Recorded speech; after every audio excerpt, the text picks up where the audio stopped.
rain. I bet even the ducks wouldn't come out in weather like this. But me, I'm an idiot.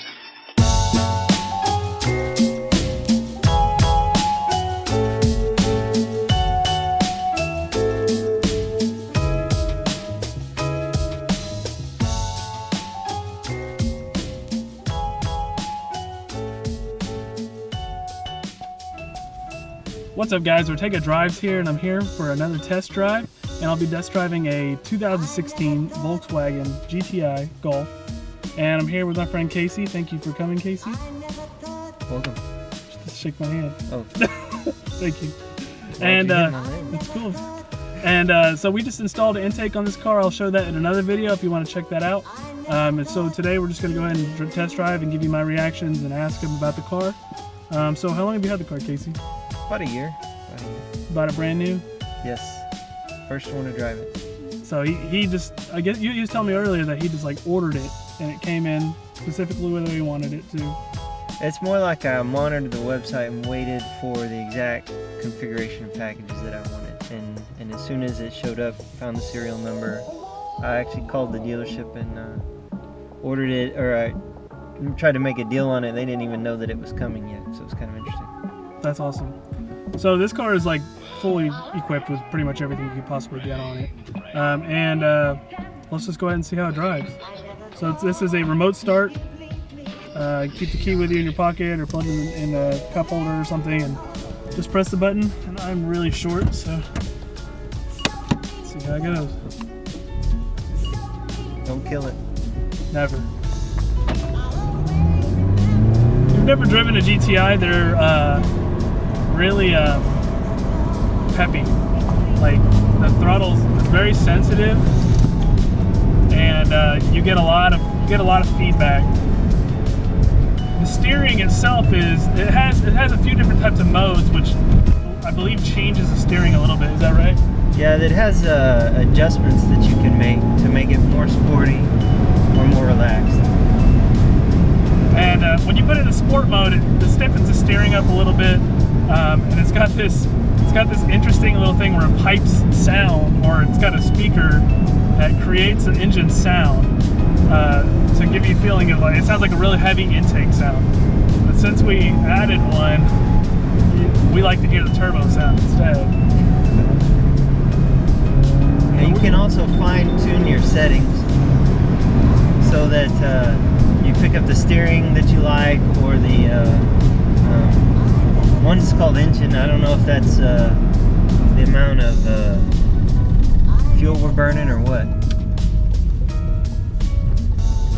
So the steering is really tight. I mean, yeah, this is the one with the limited slip diff too. Okay, yeah, that was gonna be my next question. So obviously the open slip, if you don't know what the difference is, if you don't have a limited slip, you're basically just a one-wheel wonder. It's just pulling one tire at a time, unless you, and I'm sure Engineering Explains knows, but watch some of those videos, they'll tell you everything is about it. But this one has a limited slip, so you're getting power of both wheels, and it varies when you take turns, so you're having the most traction all the time in this car. And we're going over some pretty heavy bumps, and the suspension is really good. You don't really notice, like my 350Z hates bumps, big bumps. That could be the springs that I'm running, but his car, you can feel like you're going through a lot of different varying terrains, and you can just go over them with no issues.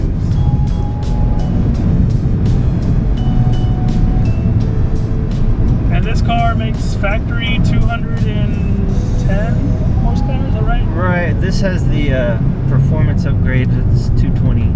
From the factory. From the factory, yeah. And the only thing he has done to it is literally the intake we just installed. Right. And that's it. Yeah, the guy at work told me that it would make my car faster and sound better. Well, it definitely does sound better. It's kind of scary. You can hear it blow off, and you can hear the spool now. Before you couldn't really hear anything. It just sounded just real quiet. Now it's a UPS car. It's Christmas presents.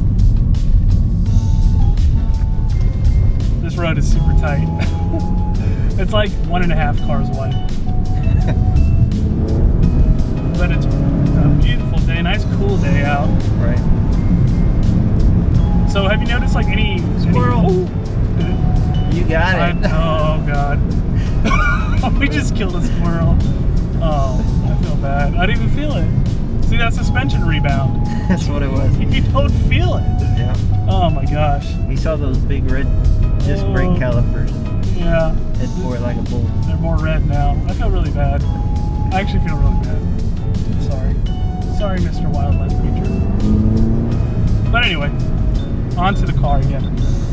Have you had any issues with the car so far? There's been a couple of little things. I've noticed the tires seem a little vulnerable.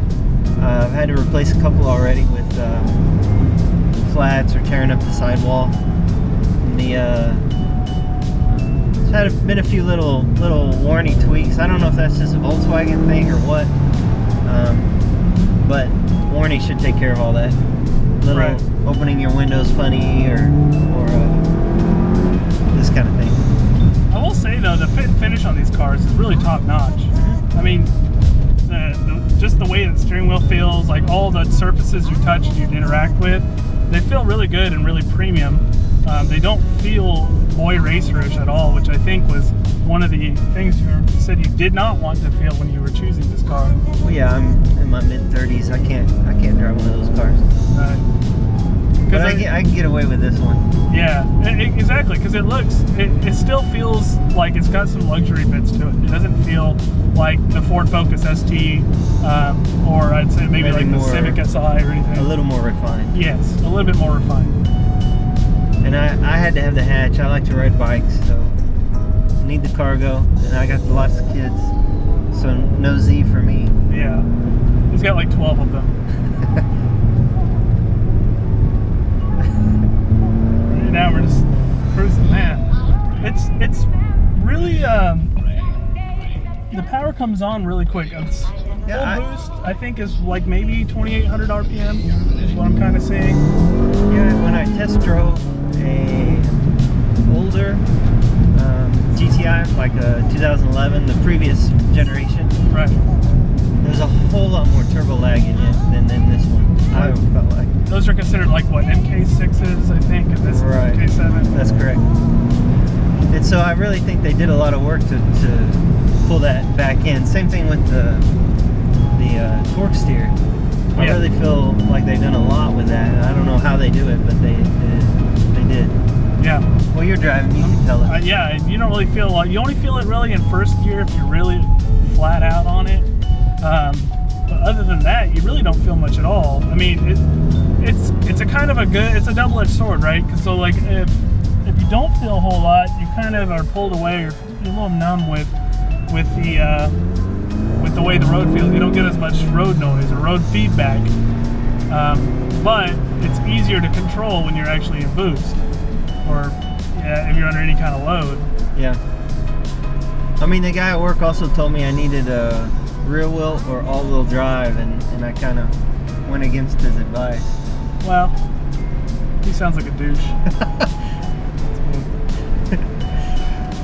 No, but I think I would like to drive an R version to see what the R's feel like. Oh yeah, that may be my one regret, not going ahead and getting the R. Yeah. I mean, visually they look really, really similar. I know there's some minor visual cues to let you know that it's an R versus a GTI, but having all-wheel drive and having an additional 70, 80 horsepower has got to be pretty crazy. You know, because right now, I mean, for the street, the amount of power that this car has it's not slow. I mean, it's obviously not a Corvette or boosted something else, but it's really quick, and it's got really usable power. So my battery died in the GoPro. Was switching over here to the phone, but we were pretty close to being done. I want to thank you guys for watching the video. Thank you, Casey, for letting me drive his car, and you know, hopefully you'll see him again maybe in the future. But some cool thing. I mean, if you're interested in doing one of these and you live in the Dallas or Fort Worth area, let me know. Send me a message, and maybe we can get your car featured on here if you're interested in something like that. And so see you guys next time in the next video.